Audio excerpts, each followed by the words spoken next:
বৃহত্তর ঐক্যের স্বার্থে জামায়াত সহ সমমনা ৮ দলের সঙ্গে নির্বাচন করবে এনসিপি। যেখানে এনসিপি প্রার্থী থাকবে না সেখানে জোটের পক্ষে কাজ করবে নেতাকর্মীরা। এনসিপির কেন্দ্রীয় কার্যালয়ে আয়োজিত সংবাদ সম্মেলনে এসব তথ্য জানান দলের আহ্বায়ক নাহিদ ইসলাম। দলের সংখ্যাগরিষ্ঠ মতের ভিত্তিতেই জোটের সিদ্ধান্ত হয়েছে বলেও জানান তিনি। আবু সাঈদের রিপোর্টে বিস্তারিত।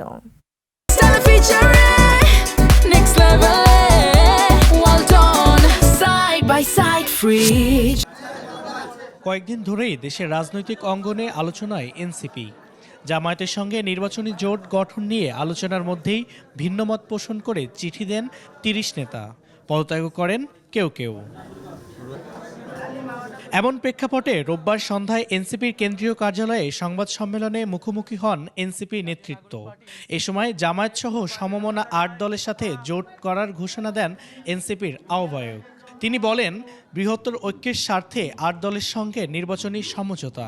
শরীফ ওসমান হাদির যে শাহাদাত বরণ এবং তাকে প্রকাশ্যে গুলি করার মাধ্যমে বাংলাদেশের রাজনৈতিক প্রেক্ষাপট অনেক বেশি পরিবর্তন হয়েছে। আমরা জামাতে ইসলামী এবং তাদের যে সমমনা ৮ দল রয়েছে তাদের সাথে আমরা কথা বলেছি এবং তাদের যে নির্বাচনী সমঝোতা, জাতীয় নাগরিক পার্টি এনসিপি সেই নির্বাচনী সমঝোতায় সম্মত হয়েছে। আমরা জাতীয় নাগরিক পার্টি এনসিপি এবং এই সমমনা ৮ দলের সাথে আমরা একত্রে নির্বাচনে অংশগ্রহণ করব বলে আমরা সিদ্ধান্ত নিয়েছি। দলের সংখ্যাগরিষ্ঠ সদস্যদের মতের ভিত্তিতে সিদ্ধান্ত নেওয়া হয়েছে জানিয়ে নাহিদ বলেন, যেখানে এনসিপির প্রার্থী থাকবে না সেখানে জোটের প্রার্থীর পক্ষে প্রচার চালাবে নেতাকর্মীরা।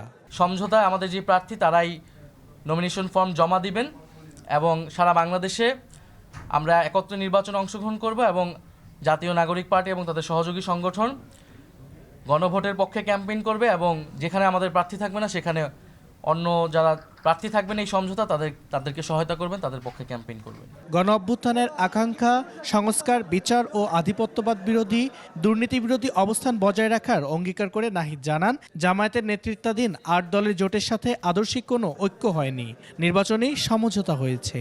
আমাদের ন্যূনতম কিছু বিষয়ে ঐক্যমত রয়েছে। আমরা তো এটা সামগ্রিক বিষয়ে কোনো ঐক্য বা আদর্শিক ঐক্য হয়নি, এটা একটা নির্বাচনী সমঝোতা।